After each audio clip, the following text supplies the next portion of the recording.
नमस्कार, आप देख रहे हैं न्यूज़ वन इंडिया और मैं हूं आपके साथ अमृता चौहान। इस वक्त की बड़ी खबर आ रही है देहरादून से। मुख्यमंत्री स्वरोजगार नैनो योजना में अब मिलेगा ऋण। अब 50,000 तक ऋण मिल सकेगा।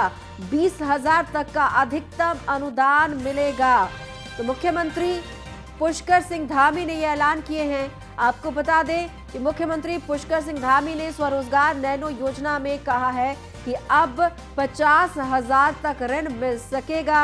20,000 तक का अधिकतम अनुदान भी सरकार देगी। तो मुख्यमंत्री पुष्कर सिंह धामी ने यह निर्देश दिए हैं। स्वरोजगार नैनो योजना के तहत अब आम जन को ऋण मिल सकेगा। 50,000 तक ये ऋण मिल सकता है और इसके अलावा जो अनुदान की राशि है वो अधिकतम 20,000 तक दी जा सकती है। ये निर्देश दिए हैं खुद उत्तराखंड के मुख्यमंत्री पुष्कर सिंह धामी ने। उत्तराखंड के मुख्यमंत्री पुष्कर सिंह धामी ने निर्देश दिए हैं।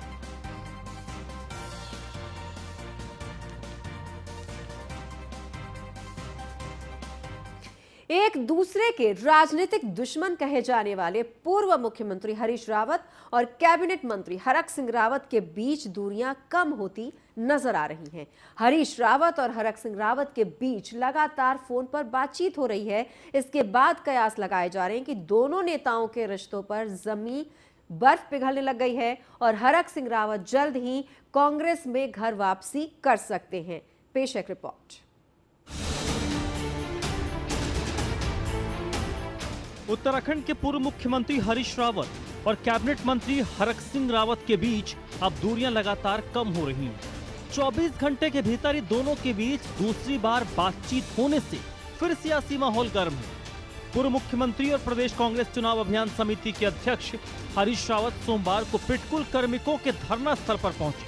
वहां पिटकुल में कार्यरत अवर अभियंताओं ने अपनी पीड़ा उन्हें बताई तो पूर्व मुख्यमंत्री हरीश रावत ने तत्काल ऊर्जा मंत्री हरक सिंह रावत से बात की। उन्होंने कहा कि इन कार्मिकों का मसला हल होना चाहिए, इन्हें बातचीत के लिए बुलाया जाए।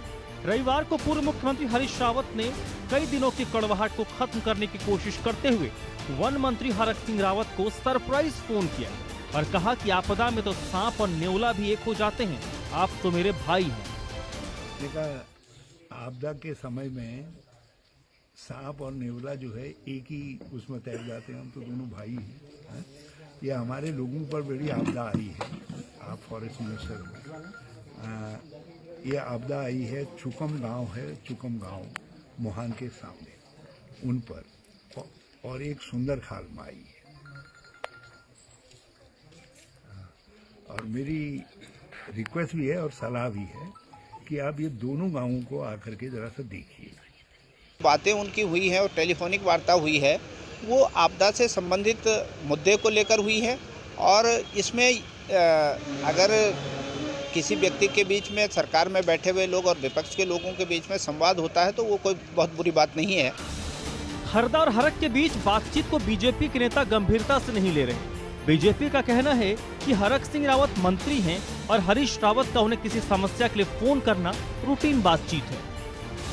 वही हरक सिंह रावत भी हरीश रावत के फोन पर हुई बातचीत को रूटीन बातचीत बता रहे हैं। भारतीय जनता पार्टी कार्यकर्ता आधारित पार्टी और विचारधारा आधारित पार्टी है। हमारे पार्टी के पदाधिकारी, विधायक, सांसद सभी जो संगठन में काम करने वाले होते हैं वो किसी विचारधारा से जुड़े होते हैं। हमारे देश प्रथम है, उसके बाद दल है और उसके बाद व्यक्ति है। मुझे लगता है कि ऐसा कोई विषय नहीं। हरक सिंह जी हमारे वरिष्ठ नेता हैं और कई मंत्रालयों का दायित्व उनके पास है जिसका उन्होंने 4 साल तक बेखूबी निर्वहन किया। कोई इतना जरूर है कि कोई भी यदि किसी विषय को बोलता है तो पार्टी उसका संज्ञान लेती है और संबंधित फोरम पर उस पर चर्चा होती है। कैबिनेट मंत्री हरक सिंह रावत और पूर्व मुख्यमंत्री हरीश रावत के बीच जुबानी विवादों का सिलसिला कोई नई बात नहीं है, लेकिन इस बार ऐन वक्त चुनाव से पहले यह बड़े भाई और छोटे भाई में बदल गया है। जी हां, देखना दिलचस्प होगा कि उत्तराखंड में आगामी 2022 में विधानसभा चुनाव होने वाले हैं, तो इससे पहले कहीं ना कहीं जिस तरह से हरक सिंह रावत लगातार बयानबाजी कर रहे हैं तो उससे साफ तौर पर जाहिर होता है कि हरीश रावत उन्हें कहीं ना कहीं कांग्रेस पार्टी में आने का न्योता जरूर दे रहे हैं। कैमरामैन राजन बड़ोला के साथ Sandeep Negi, news one India, Dehradun. Congress की राष्ट्रीय अध्यक्ष सोनिया गांधी ने उत्तराखंड कांग्रेस के नेताओं को दिल्ली बुलाया और वहां पर बैठक की। दरअसल उत्तराखंड में आई आपदा की समीक्षा बैठक कल की गई थी। चुनावी तैयारियों पर भी प्रदेश के नेताओं के साथ उन्होंने चर्चा की है। उत्तराखंड में भारी बारिश के बाद आपदा ने जान माल का खासा नुकसान पहुंचाया था। ऐसे में सरकार के स्तर पर किए जा रहे आपदा प्रबंधन और राहत कार्यों पर विपक्ष की भी नजर है। विपक्ष इस भूमिका में खरा उतरने की कोशिश कर रहा है। चुनावी साल में राहत कार्यों में थोड़ी भी ऊंच नीच किसी भी पार्टी के लिए वरदान या घातक कदम साबित हो सकती है। ऐसे में बीजेपी केंद्रीय नेतृत्व के साथ विपक्षी हाईकमान भी पूरी तरह से सचेत है। राजनीतिक सूत्रों की माने तो सोनिया गांधी की प्रदेश के दिग्गज नेताओं के साथ बैठक इसी रणनीति का एक हिस्सा है। इस दौरान राष्ट्रीय अध्यक्ष प्रदेश में किए जा रहे आपदा राहत कार्यों पर रिपोर्ट भी मांग सकती है।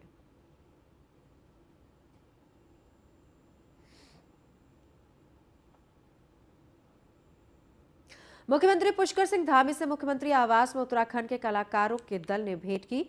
इस अवसर पर उत्तराखंड में लोक कला और लोक संस्कृति को बढ़ावा देने पर बातचीत हुई। मुख्यमंत्री ने कहा कि लोक परंपरा को आगे बढ़ाने में कलाकार की अहम भूमिका होती है। किसी भी क्षेत्र की पहचान में वहां की लोक संस्कृति, बोली और लोक परंपरा का अहम योगदान होता है। जनचेतना से संबंधित विभिन्न पहलुओं पर जागरूकता में हमारे कलाकार अहम भूमिका निभाते हैं।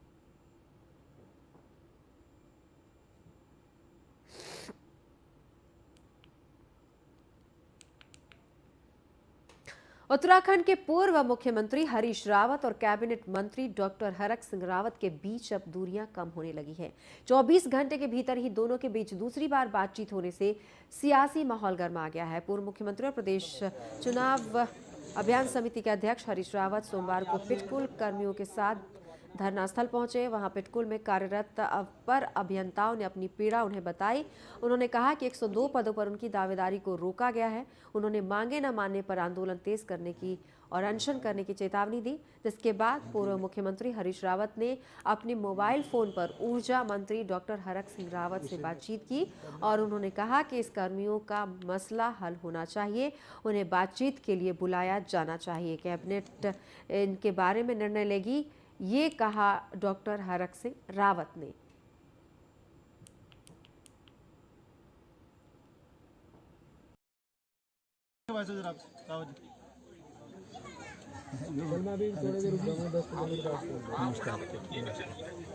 ये यूपीसीएल तुतकुल वाले जो अवर अभियंता लोग हैं उनका सिलेक्शन हो गया, लेकिन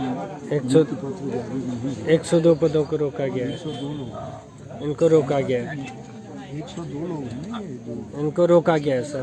बिल्कुल यूपीसीएल वाले, आपको तो मालूम है। अभी मैंने दीपक रावत से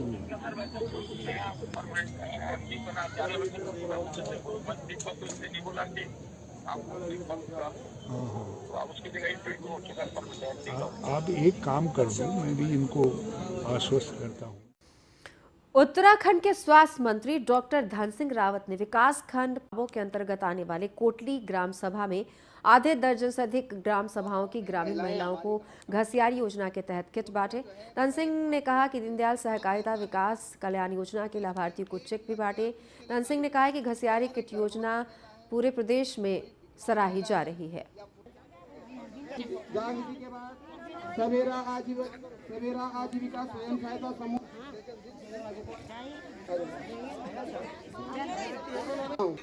श्रीमती अंजलि नेगी ग्राम प्रधान ग्राम सभा छानी को हमारे देश के गृह मंत्री अमित शाह जी आ रहे हैं देहरादून में और गाँव में महिलाएं हमारी घास काटती हैं, उनको जो है पैक घास देगी। जैसा अब ऐसा है जिस पे एक लग गया तो उसके लिए ताली बजाई। और गर्भवती हरिद्वार और लक्सर रेल खंड पर रेलवे लाइन के दोहरीकरण और इंटरलॉकिंग से जुड़े निर्माण कार्यों के चलते देहरादून से संचालित होने वाली आधा दर्जन ट्रेनों का संचालन निरस्त किए जाने और इतनी ही ट्रेनों का संचालन देहरादून के बजाय सहारनपुर, मुरादाबाद, नजीबाबाद और लखनऊ जैसे रेलवे स्टेशनों से किए जाने के बाद बड़ी संख्या में यात्री रिजर्वेशन कैंसिल करा रहे हैं। आपको बता दें कि हरिद्वार लक्सर रेलखंड पर इंटरलॉकिंग से जुड़े कार्यों के कारण 24 से 29 अक्टूबर तक देहरादून से संचालित होने वाली कई ट्रेनें निरस्त कर दी गई हैं।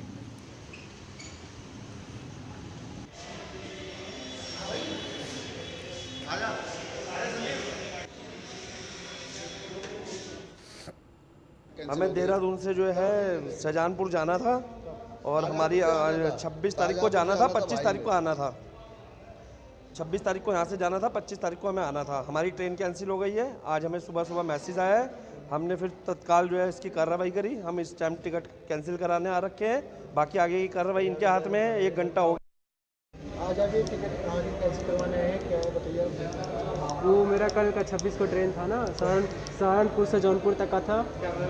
तो सर क्या हुआ कि ट्रेन ही कैंसिल हो गई, तब हमें दिक्कत हो रही है। अब हमें टिकट वापस कैंसिल कराना होगा, रिफंड लेना होगा, फिर ऊपर से दूसरा टिकट देखना होगा। कोई टिकट स्लीपर क्लास मिल ही नहीं रहा है, अब हम लोग को उसमें जाना होगा 2 ईयर्स। बढ़ते हैं आगे। दीपावली त्योहार के मद्देनजर पुलिस और प्रशासन ने मिलकर संयुक्त रूप से बाजार का निरीक्षण किया। इस दौरान उन्होंने स्थायी रूप से लगने वाली पटाखों की दुकानों के लिए स्थानों के बारे में अधीनस्थ पुलिस अधिकारियों से फीडबैक भी लिया। दुकानदारों से बातचीत की गई। पार्किंग की व्यवस्था को लेकर भी दुकानदारों को आगाह किया गया है। चंद्रभागा पुल के नीचे बनी पार्किंग में अपने वाहन नहीं खड़े करें, ये दुकानदारों को निर्देश दिए गए हैं। एसडीएम ने कहा है कि मुखर्जी रोड पर अस्थायी रूप से पटाखों की दुकानें लगेंगी और जिन लोगों की दुकानें लगनी है उनके लाइसेंस भी चेक किए गए हैं। एसडीएम ने चेतावनी दी है कि बिना लाइसेंस के कोई भी पटाखे की दुकान लगाएगा तो उसके खिलाफ कानूनी कार्रवाई की जाएगी। सभी जगह ग्राउंड में होता, आप लोग बस एक वो जो बस और आप देखो यार ऊपर बिजली की दुकान में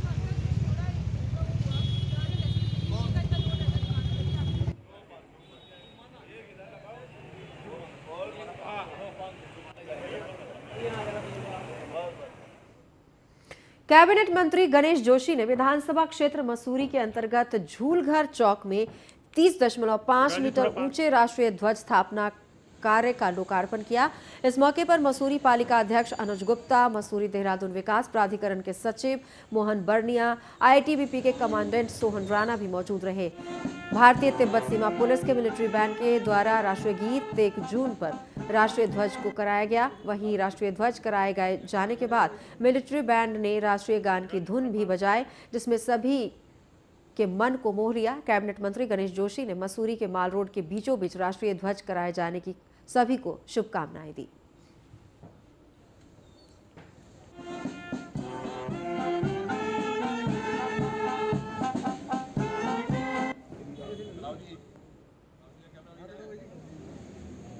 बेटा जी थोड़ा पास तो हो जाओ।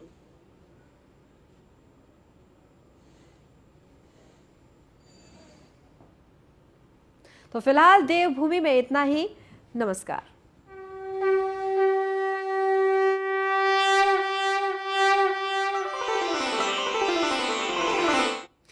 कोरोना का कहर एक बार फिर देखने को मिल सकता है। ब्रिटेन में पाया गया है डेल्टा वेरिएंट का नया रूप। AY.4 अब भारत में भी आ चुका है। इंदौर में 6 मरीज इस वायरस के चलते बीमार हो चुके हैं।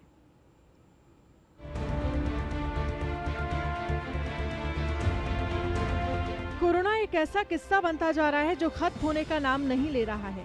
जैसे ही देश और विश्व में इस बीमारी के खात्मे का माहौल बनता है, वैसे ही इस वायरस का एक अलग वेरिएंट सामने आ जाता है।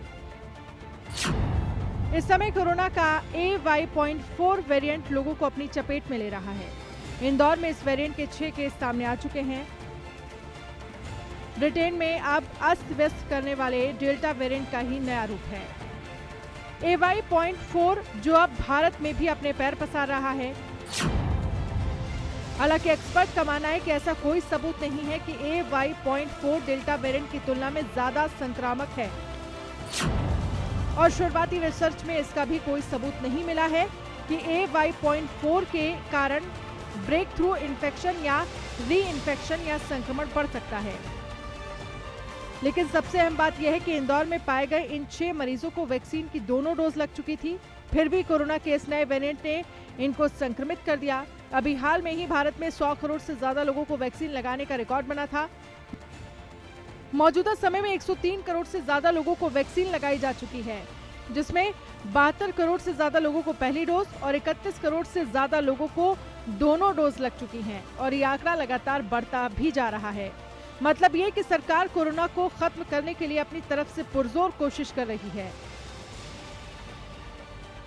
लेकिन इन दिनों कोरोना को लेकर लोगों में ढिलाई देखी जा रही है, जिसके चलते एक बार फिर ये मुसीबत पूरे देश को परेशान कर सकती है। Bureau report, news 1 India. 22 की जंग में बीजेपी सत्ता बरकरार रख पाएगी या अखिलेश वापसी करेंगे या फिर मायावती प्रियंका कमाल कर जाएंगी, कुछ नहीं पता। लेकिन सब अपना अपना पासा फेंक रहे हैं। बीजेपी के बड़े चेहरे मैदान में उतर चुके हैं तो विपक्ष की पार्टियां भी दम दिखा रही हैं। राजनीतिक पंडितों की माने तो असली टक्कर बीजेपी और सपा में होगी, लेकिन कांग्रेस और बीएसपी को कम नहीं आंका जा सकता है। पहले रिपोर्ट देखिए।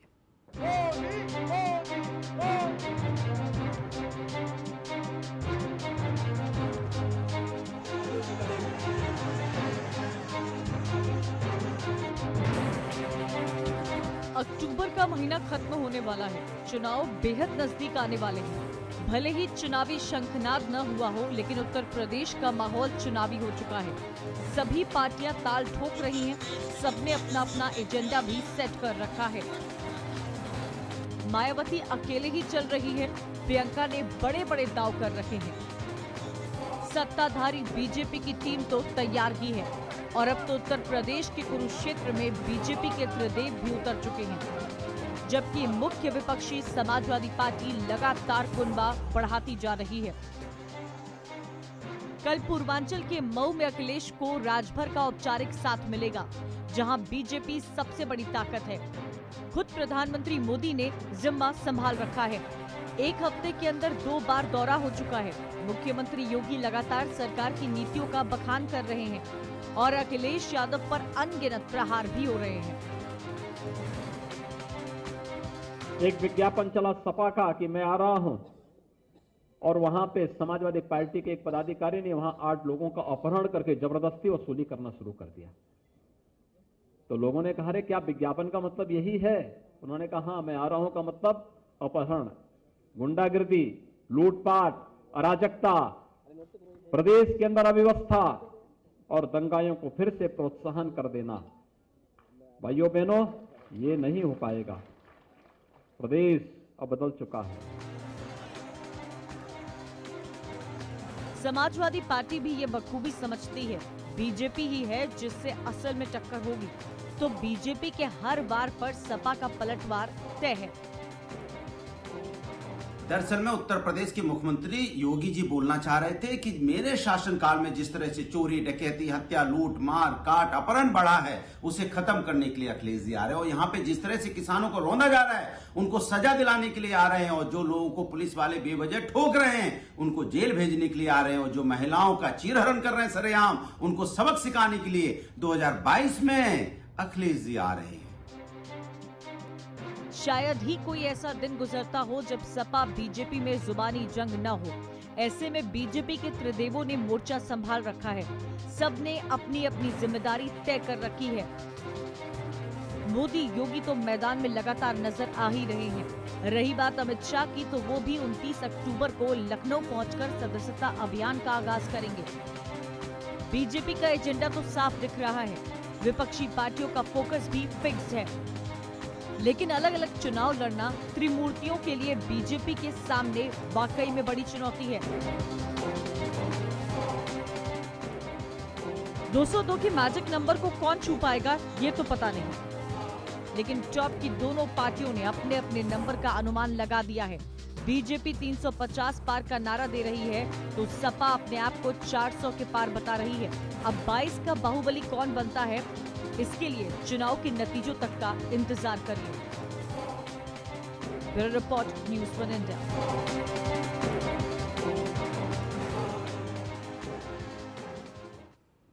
बढ़ते आगे, शाहजहांपुर और उन्नाव में बाढ़ की वजह से लोग परेशान हैं। नदियों में जलस्तर बढ़ने से न सिर्फ रिहायशी इलाकों में पानी भर गया है, जबकि फसलों को भी खासा नुकसान पहुंचा है।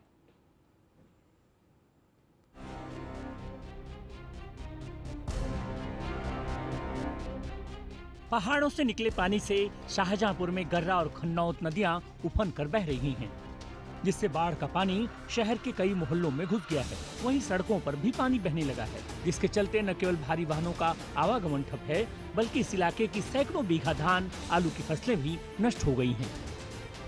बढ़ रही है लगातार। अब आज कुछ कम होना शुरू हुई है, बाकी नुकसान तो हुआ ही है फसलों को। कौन कौन सी फसलें आपकी है इधर इलाके में लगी हुई थी? इधर तो जड़ी बूटी की फसल लगी थी, वो नुकसान हो गया। हाँ, सबसे दिक्कत तो यह है कि सड़क कट जाएगी, और आवागमन बंद हो जाएगा। जोखिम वाली बात ऐसी है, पानी अगर ज़्यादा बढ़ गया तो कभी कभी ये होता है कि किसी के मतलब बह जाने की भी दिक्कत रहती है, संभावना रहती है। और जब पानी बहता रहता है तो आवागमन भी कम होता है, कभी कभी ये होता है कि लूटपाट भी शुरू हो जाती है। शाहजहांपुर में बाढ़ का संकट थमने का नाम नहीं ले रहा है। वहीं स्थानीय नेता सरकार से किसानों के मुआवजे की मांग कर रहे हैं। तूफान में है, ये कहीं ना कहीं सरकार ने इस पर ध्यान नहीं दिया है। एक लंबे समय के बाद ये बाढ़ आई है, सरकार को पूरा मौका मिला था इस बाढ़ के प्रति आगे जागरूक होकर के ऐसे काम करने का कि लोग कम से कम नुकसान हो। सरकार ने ध्यान नहीं दिया, अधिकारियों ने ध्यान नहीं दिया। बाढ़ग्रस्त लोगों ने मकान बनाए हैं, लोगों के मकान डूब गए हैं। आज महंगाई की मार से आदमी परेशान था, ऊपर से इस बाढ़ ने बहुत परेशान किया। हजारों आदमी रोडों पर चुटिया डाल के रह रहा है। ये सोचने वाली बात है, सरकार को ध्यान देना चाहिए। वहीं उन्नाव में भी बाढ़ से हाहाकार मचा हुआ है। गंगा के तटीय इलाकों में 15 किलोमीटर तक बाढ़ में कई इलाके डूब गए हैं। 12 से ज्यादा गाँव के सैकड़ों परिवार सुरक्षित स्थानों पर जा रहे हैं। वहीं बाढ़ से किसानों की हजारों बीघा फसलें जलमग्न हो गई हैं। किसान लाचार हैं। दरअसल ये समस्या गंगा बैराज से 50,000 क्यूसेक पानी छोड़ने से आई है। धान चलोगो, आलू भी गई, सरसों भी रहा है, वो सब फसल सब नाश है, सत्यानाश। आदमी रोड पर बेकार है, बेरोजगार होगा सब। ये बाढ़ कम से कम कितने क्षेत्र में फैली हुई है? अरे कम से कम ये 5 किलोमीटर हुई है। 5 किलोमीटर तेरे कम नहीं है बाढ़। अच्छा, हाँ। बाढ़ की वजह से उन्नाव के फतेहपुर 84 और बांगरमऊ तहसील के सैकड़ों गांव प्रभावित हुए हैं। न्यूज़ 1 इंडिया के लिए शाहजहांपुर से दीपक दीक्षित और उन्नाव से नीरज द्विवेदी की रिपोर्ट। फिलहाल इस बुलेटिन में इतना ही। नमस्कार।